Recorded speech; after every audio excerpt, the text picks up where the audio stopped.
हमर तोरे जोड़ी बनल रहत के जहान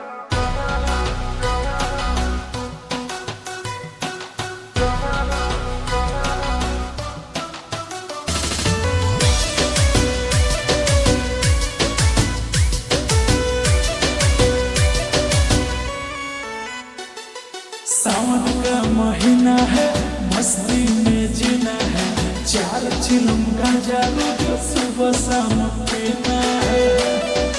ये सोना सावन का महीना है, मस्ती में जीना है, चार चिलम गांजा रोज सुबह शाम पीना है।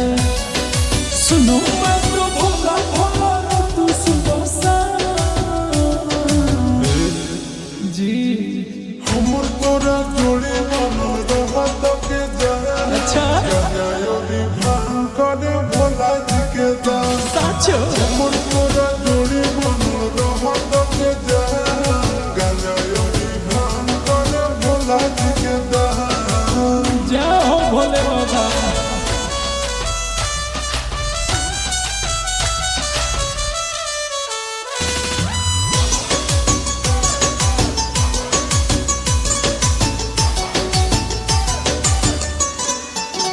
बाबू सोना रे सुनो ना रे जाऊंगी देवो घोर सिंह के रुए कलोर की दो ना रे। ए बाबू सुनना जन कहले सोला संभाली गे मम्मी हो बाबा से हमर प्यारी गे पूरा करोगे भोला जी बालक धैर्य रखो।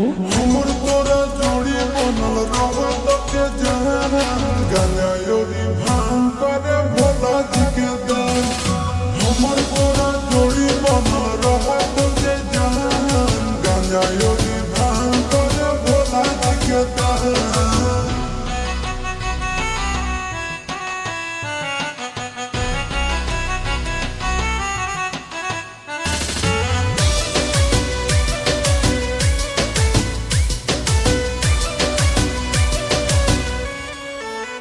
ओ दीवाना रे देवघर जाना रे, चूड़ी शंखा बोला जिसमें लिखा बोला लेके आना रे।